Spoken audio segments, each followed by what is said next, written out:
menghalang-halangi jalan dakwah. Sebaik-baiknya akhlak itu akhlak para nabi. Curang nggak mungkin buat baik.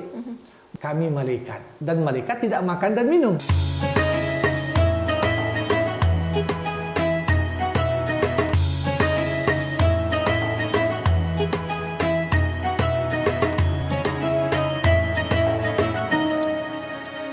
Bismillahirrahmanirrahim. Assalamualaikum warahmatullahi wabarakatuh. Sahabat Al-Quran, Alhamdulillah kita kembali bertemu dalam menyelami rahasia Al-Quran.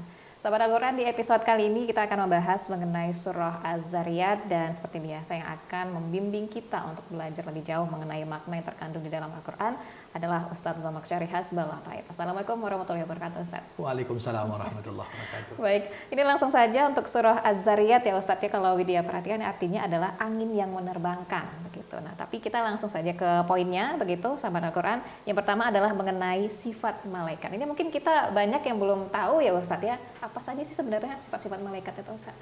Baik. Bismillahirrahmanirrahim. Alhamdulillahirabbil wassalatu wassalamu ala asyrafil anbiya'i wal mursalin wa ala alihi wa sahbihi ajma'in.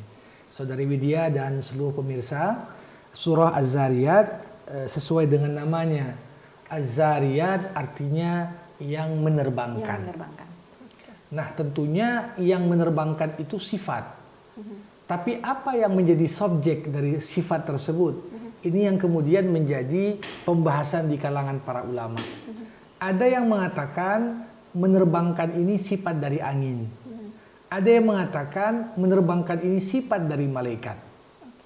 Jadi penamaan surah ini dengan surah Az-Zariyat bisa kita tafsirkan di 4 ayat pertama cerita tentang angin atau bercerita tentang malaikat.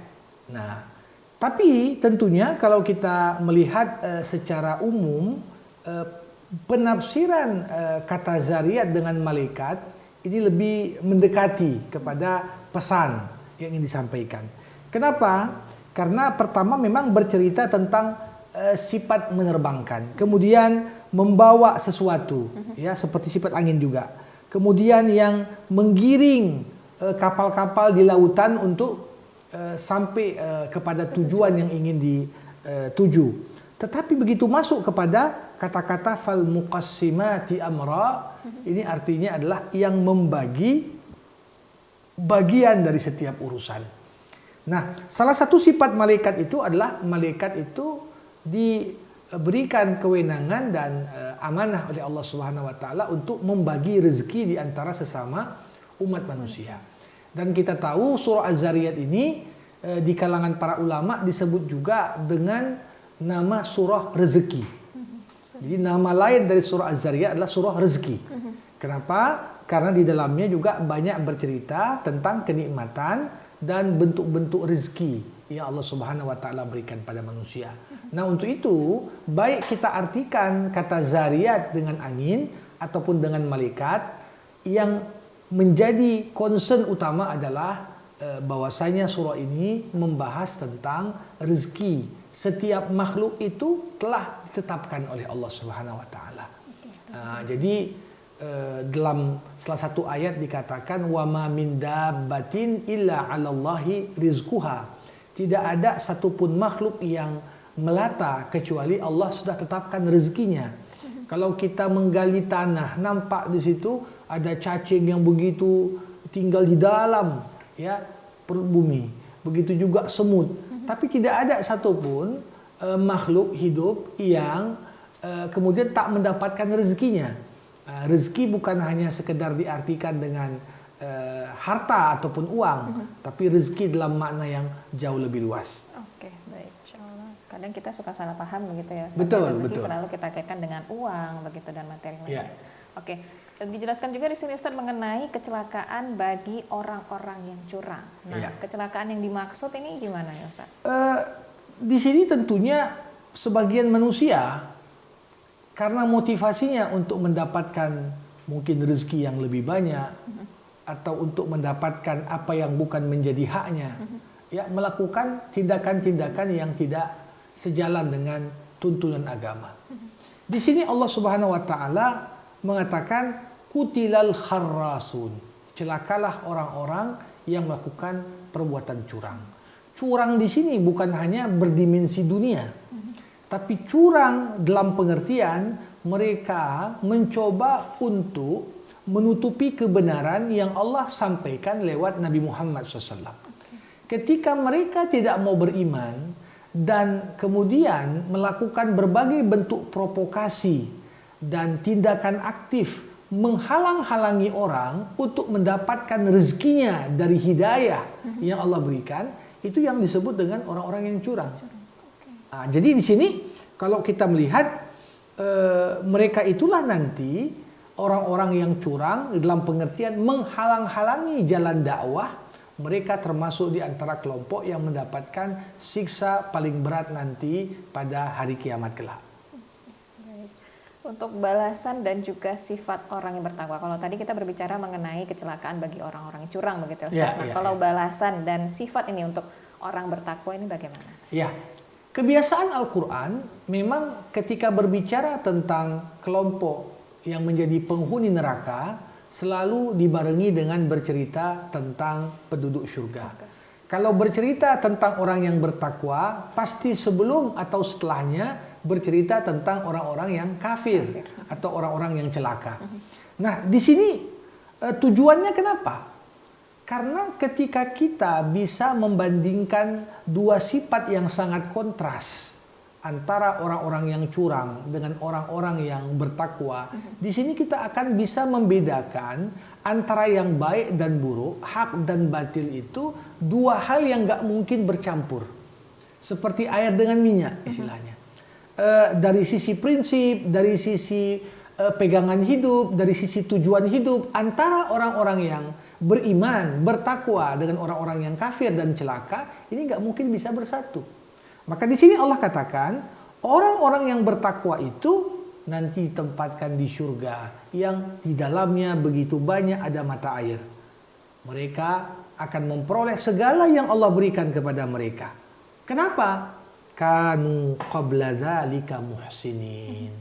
Karena orang-orang yang bertakwa ini ketika hidup di dunia mereka tergolong orang-orang yang berbuat baik.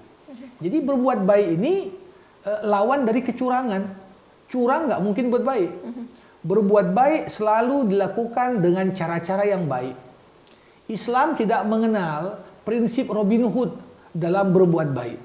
Artinya kadang-kadang mau bersedekah atau mau berbagi, tapi sumbernya dari harta yang dicuri atau harta yang sumbernya tidak jelas. Nah, kalau ingin berbuat baik, dari mulai niat, proses hingga akhir juga harus baik. Nah, ini pengertian dari innahum kanu qabla dzalika muhsinin. Apa sifat lain dari orang-orang yang bertakwa? Kanu qalilan minal laili ma yahjaun. Mereka itu sedikit sekali tidur malam. Ya, karena malam ini waktu yang sangat istimewa bagi orang yang bertakwa untuk berduaan dengan Allah Subhanahu wa taala.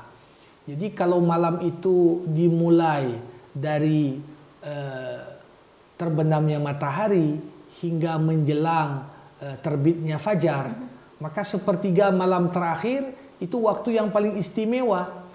Dan di sisi lain sepertiga malam terakhir itu biasanya waktu paling nyenyak kita tidur.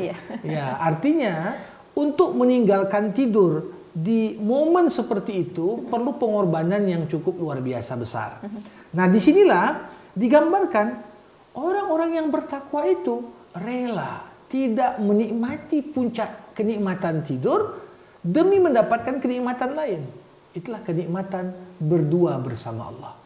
Nah, disinilah segala munajat kita, keluh kesah kita, permintaan kita akan Allah Subhanahu wa taala ijabah dan berikan respon kepada kita.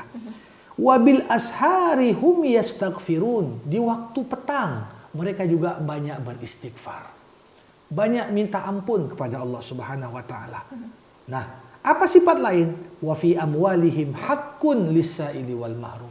Pada harta orang-orang yang bertakwa mereka tak lupa ada titipan Allah lewat harta mereka kepada orang-orang yang meminta-minta dan orang-orang yang kurang beruntung.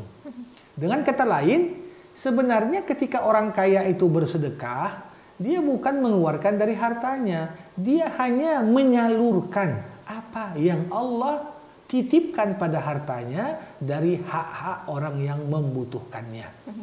Jadi dengan kata lain, ketika kita tak salurkan itu, berarti kita berkhianat terhadap amanah Allah. Nah, di sini kemudian Allah mengatakan lagi, wa fil ardi ayatun lil muqinin. Di permukaan bumi terdapat begitu banyak tanda-tanda bagi orang yang beriman. Untuk mengenal Allah nggak sulit. Semua yang ada di atas permukaan bumi, kalau kita ingin mencari Allah lewatnya, pasti dia akan menunjukkan hakikat Allah. Begitu juga wa fi anfusikum afala tubsirun. Pada dirimu wahai manusia, tidakkah kau memperhatikan begitu banyak tanda-tanda kebesaran Allah? Nah, kalau kita lihatlah pada organ-organ yang ada di tubuh kita saja. Contoh kecil, mata. Mata ini kan sebagian besar kandungan di organ mata ini air. Ya. Tetapi walaupun kita melihat pada derajat 100 derajat Celcius itu kan beku. Ya. Kalau 0 derajat Celcius itu beku air. Tetapi kenapa orang Eskimo di kutub itu bahkan kedinginan itu kurang dari 0 derajat, sudah minus, tapi nggak pernah matanya beku. Padahal kandungan mata itu banyak sekali kandungan airnya. Di sini kalau kita lihat dari mata turun ke indera penciuman, turun ke lidah kita, turun ke tangan kita, organ dalam kita. Nah, semuanya menunjukkan bagaimana penciptaan Allah terhadap manusia ini begitu luar biasa. Ya, belum lagi kita melihat nikmat akal, otak manusia, indera pencernaan kita, dan lain sebagainya. Jadi pada diri manusia cukup banyak terdapat tanda-tanda kebesaran Allah yang cukup bagi kita untuk mentakzimkan dan mengagungkan Allah ketika kita memahami hakikat itu semua. Nah, disinilah kemudian kenapa surah Az-Zariyat ini disebut surah rezeki. Allah sebutkan wa fis samai rizqukum wa ma tu'adun. Di langit ditetapkan rezeki kalian dan apa-apa yang Allah janjikan untuk kalian. Maka dari itu, apapun usaha yang kita buat, kalau Allah nggak izinkan, nggak dapat juga rezeki itu. Ya, banyak orang berpikir kalau vokal kali nanti berkurang rezeki misalnya, atau orang berpikir terlalu begini atau begitu nanti rezeki terganggu. Padahal yang paling perlu untuk kita pastikan, apakah lewat perbuatanku ini Allah marah atau murka nggak kepadaku? Kalau Allah murka, nggak mungkin rezeki itu lancar. Tapi kalau Allah ridho, pasti rezeki itu akan lancar bagi seorang hamba. Oke, baik. Nah, ini ada juga mengenai kisah para nabi ya Ustadz ya, di surah Az-Zariyat yang akan kita bahas pertama, yaitu adalah kisah Ibrahim dan juga tetamunya. Ini yang gambaran kisah Nabi Ibrahim seperti apa Ustadz? Ya, ini termasuk di antara kisah yang paling menarik, yang begitu banyak terkandung pembelajaran di dalamnya. Nabi Muhammad kan pernah mengatakan, di antara tanda orang yang beriman itu, dia hendaklah memuliakan tetamunya. Nah, sebaik-baiknya akhlak itu akhlak para nabi. Dan Ibrahim alaihissalam menunjukkan lewat kisah yang diabadikan di surah Az-Zariyat ini, itu adalah bagaimana cara kita memuliakan tamu. Dan ini juga mengisyaratkan salah satu pintu rezeki akan membuat lancar kepada kita kalau kita memuliakan tamu. Ada orang begitu tamu, aduh habisin duit aja ini. Jadi justru mengundang tamu datang pun itu membawa rezeki, membawa berkah yang perlu untuk kita sambut dengan hati yang sukacita. Nah, dikisahkan 3 orang malaikat datang ke rumah Ibrahim alaihissalam berwujud manusia. Ibrahim tak kenal mereka. Mereka mengetuk pintu Ibrahim di malam hari. Kemudian Ibrahim sebagai tuan rumah yang baik mempersilahkan mereka duduk. Seketika itu Ibrahim segera keluar dari ruang tamu ke belakang, menyembelih seekor kambing, kemudian minta istrinya untuk mengolah kambing guling untuk diberikan kepada tetamunya. Setelah proses yang begitu cepat tadi, dihidangkanlah makanan yang begitu lezat. Tapi muncul kekhawatiran pada diri Ibrahim. Kenapa? Begitu tamu ini disiapkan makanan, mereka nggak menyentuh makanan itu. Mulailah Ibrahim curiga, tamu dari mana ini? Ternyata mereka itu mengatakan, kami malaikat. Dan malaikat tidak makan dan minum. Iya. Ya, sifat malaikat tak makan dan tak minum. Lantas Ibrahim bertanya, apa gerangan malaikat datang ke rumahku malam-malam? Kami diutus Allah untuk menurunkan azab ke kampungnya Nabi Lut. Kaum Sodom yang melakukan perbuatan LGBT. Tetapi sebelum kami ke sana, kami kemari dulu mau menyampaikan berita gembira. Apa berita gembira itu? Saat itu istri pertama Ibrahim, Sarah, ya menguping cerita dari balik layar. Ketika itu, ketiga malaikat tadi mengatakan, istrimu akan segera memiliki anak. Dan disebutkan saat berita itu disampaikan, usia Ibrahim sudah di atas 100 tahun. Ya, usia Sarah juga sudah dikatakan tidak lagi masa subur.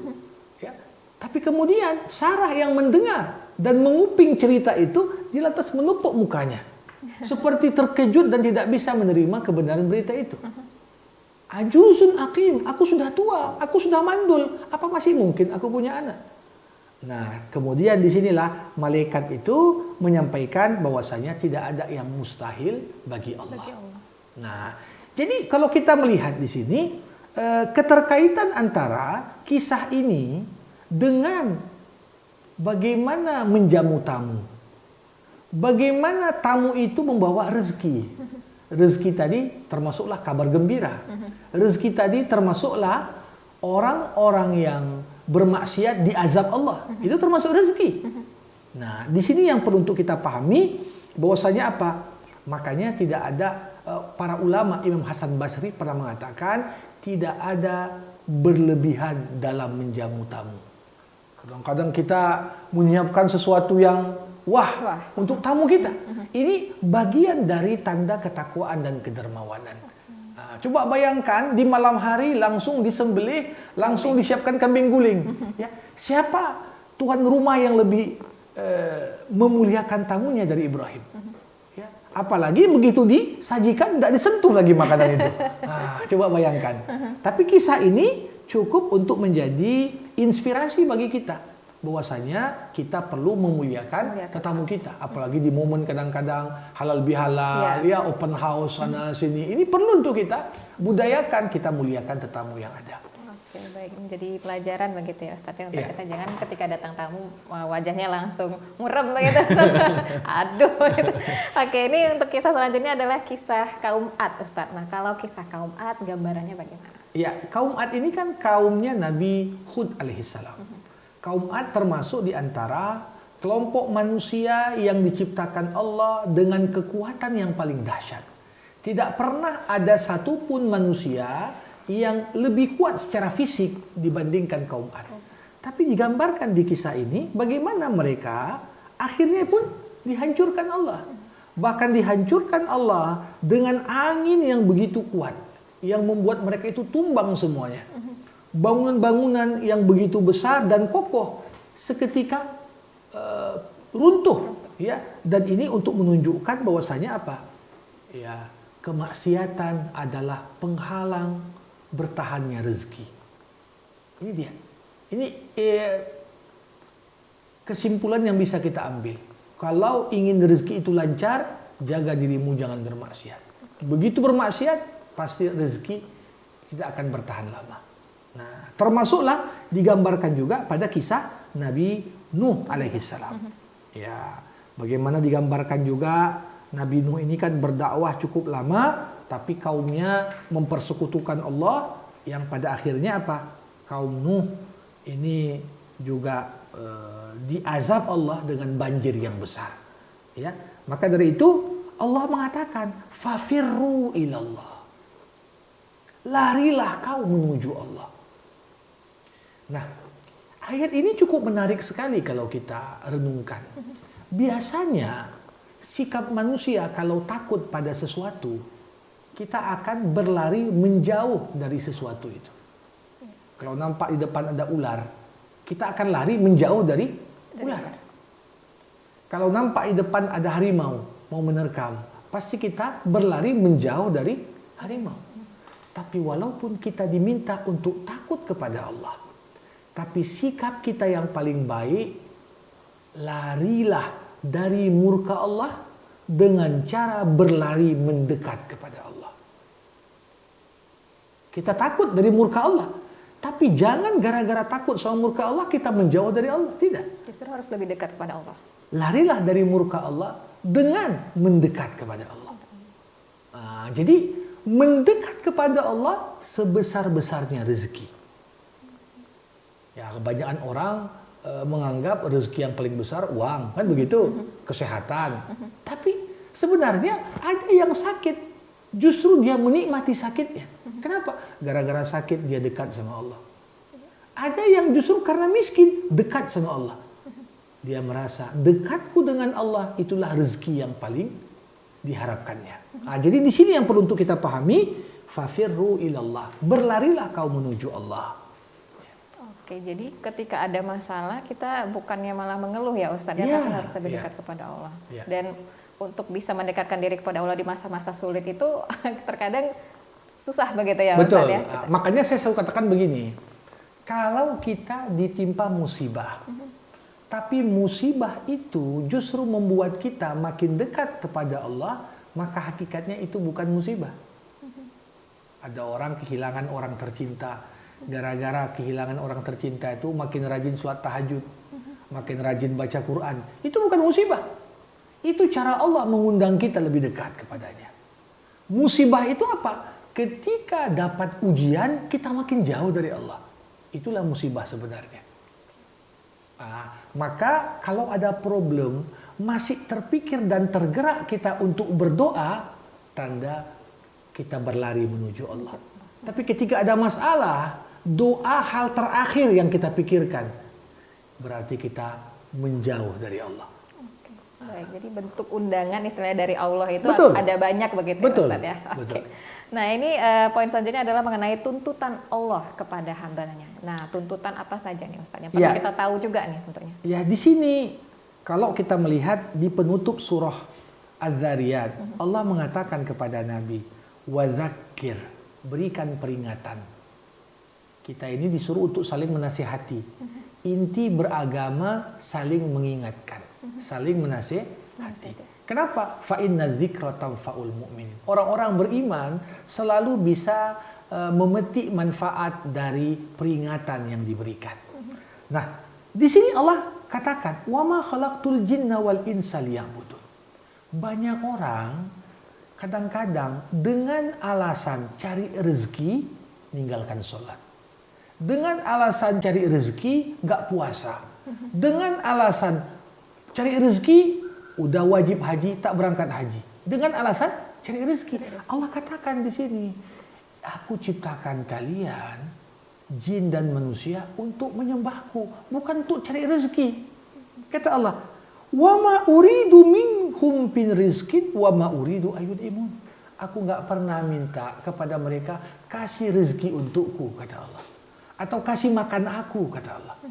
Yang ku minta, sholatlah kau, puasalah kau, berzakatlah kau, laksanakan ibadahmu kepadaku. Aku nggak minta kalian beri makan untukku, kata Allah. Nah, innallah huwar razzaq, zul quwwatil matin. Allah adalah yang maha memberikan rezeki, yang memiliki kekuatan yang dahsyat. Artinya apa? Sekuat apapun usaha kita mencari rezeki, kalau tak dapat restu dan ridho Allah, maka usaha itu akan berakhir sia-sia. Berarti yang ingin pintu rezeki makin lapang dan luas, rayu Allah untuk berikan rezeki. Karena kunci turunnya rezeki dan berapa kadar rezeki yang kita terima, itu hanya Allah lah yang paling menentukannya. Oke, kita memang suka ya kalau para pekerja nih Ustadz gitu udah masuk waktu sholat begitu ya, ntar lagi 5 menit lagi ujung-ujungnya sudah masuk akhir waktu, baru disitu diburu-burukan oleh sholat begitu. Nah Ustadz kalau misalnya ini berbicara mengenai rezeki begitu ya, seperti tadi kita meninggalkan atau mengakhirkan waktu sholat begitu di akhir waktunya begitu. Nah ini apakah salah satu bentuk istidraj juga Ustadz atau seperti apa? Ya, ini mengabaikan sholat atau menganggap banyak hal lebih penting daripada sholat, sehingga sholat itu bukan hanya dinomor duakan, tapi dinomor sekiankan. Nah, ini Ada sebenarnya yang sampai lupa begitu, Ustaz. ya, kalau dikatakan istidraj tidak, tapi ini adalah bentuk perilaku kelalaian. Tapi rezeki tetap lancar begitu, Ustaz. Itu bentuk istidraj juga Kalau bagaimana? sekiranya kadang-kadang orang abai sholat, rezeki terus lancar, ini boleh jadi bentuk istidraj dari Allah. Oke. Artinya, apalagi kalau sampai yang bersangkutan berpikir, nggak perlu sholat, nggak sholat pun banyak kok duit, katanya. Tak perlu untuk berhaji, buktinya aku nggak pergi haji pun rezeki lancar saja. Boleh jadi itu adalah bentuk istidraj dari Allah. Tapi kalau kita sadari bahwasanya kita tinggalkan yang lebih baik, ya, untuk menggapai mungkin kesuksesan sementara dalam lingkup kerja kita, ini sesuatu yang perlu untuk kita perbaiki. Ya, jangan sampai kemudian kesibukan kita dengan berbagai aktivitas pekerjaan kita membuat kita makin lalai dari tanggung jawab kita yang paling utama, itulah beribadah kepada Allah Subhanahu wa taala.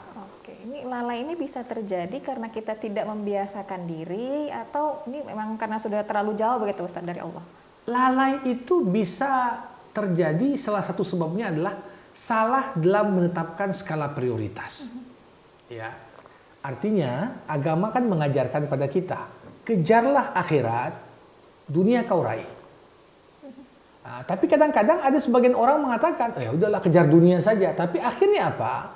Semata-mata gara-gara mengejar dunia, akhiratnya terabaikan. Jadi menetapkan skala prioritas apa yang perlu didahulukan, ini sangat mempengaruhi terhadap munculnya kelalaian. Nah, selain itu pergaulan, ya, kadang-kadang kan kalau kita bergaul dengan orang-orang yang orientasinya cerita tentang dunia, kerja, dan lain sebagainya, ya, tak jarang orang kadang-kadang duduk di kafe, cerita tentang bola 5 jam tahan dia.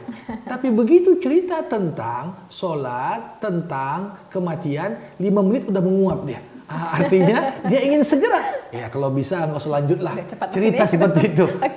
Jadi hal-hal seperti ini bentuk kelalaian.